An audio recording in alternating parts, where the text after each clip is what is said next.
Chali waffe toyogera bya kisiru. Mwase chali waffe ate oyogera bya kisiru yino embeera eyaviiriddeko Jerome okubeera nga ate afiira mu ddwaliro ensambya ebyaddiridde ate eggaali ya Alien Skin kwe kubeera nga erumba eddwaliro ly'ensambya ebyaddiridde tebyabadde birungi yadde n'omulundi n'ogumu byonna wano ku Clarity Source 256 mukwano gwange toyama okubeera nga if it's all about information tujja kubeera tubikutuusako by notification tuzze tukuleetere emboozi ya Jerome lwabadde lunaku lwaggulo biki ebyatuusewo ani yamutomedde bamutomeredde wa kiki ekyaddiridde nga bamaze okulangirira nti ate avudde mu bulamu bw'ensi mbeera yanaku mbeera ya kinyikagobe tuli mu kitalo nnyo kitalo ddala waneno ku Fangon Forest Makindye mu kabira ew'omukulu CEO Alien Skin kambikuwe mukwano gwange subscribinga ebisigadde obitukwase Clarity Source 256 nkwaniriza ngowedawena omulungi eyekomeddeko ate nenkubaza emirimu gyonna gyotusako engalo okola kyamaanyi nnyo nnyini ddala gwewena eyakasooka okubeera nga olaba video zaffe please go ahead and subscribe take off notification bell video gife like ate webisigadde ojja kubeera nga obifuna by notification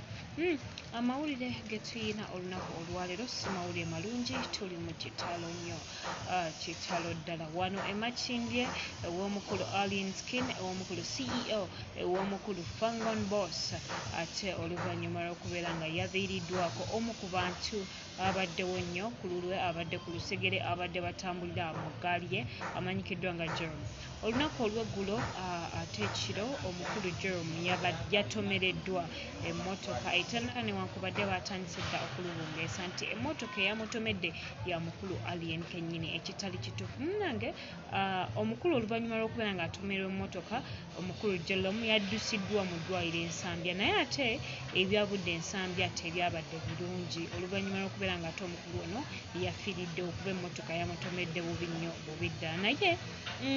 abantu abali n'omukulu Alien Skin nga muno mwe muli abantu be tuyita ab'eggaali ye bagenze maaso n'okubeera nga ate bayisa bubi abasawo ne ba security guards nga bano baba bakubye bubi nnyo ddala abamu bali ku bitanda betwogerera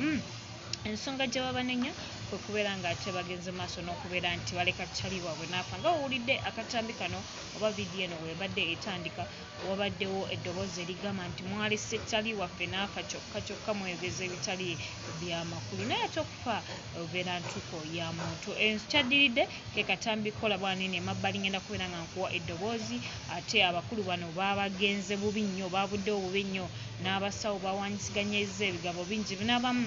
byagenze okukomekeera nga ate bakubiddwa abasawo abamu bakubiddwa tulabyeko wa security obutambi bwe sisobola kubeera nga nkuwa kuba bulimu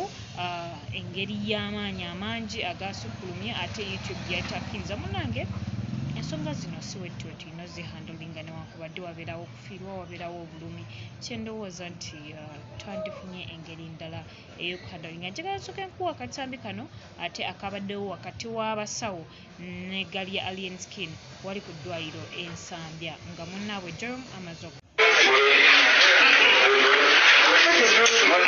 Chali waffe toyogera bya kisiru kumwe okuba ki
kitalo nnyo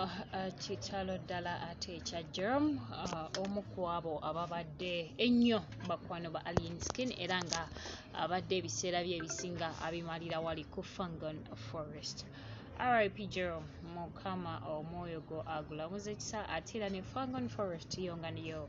gigumye emitima newankubadde ensonga z'eddwaliro ezo tezagenze bulungi era eneyisa eyo obaolyawo tebera ntuufu. Clarity Source 256 kankome waneno ate ngende mbere nga nkufunira ebisingawo. Gwekola kimu subscribinga, teekako notification bell, video gimpere like, sharinga abantu bagane nti it is all about information tujja bera tubifuna. Let me sign out.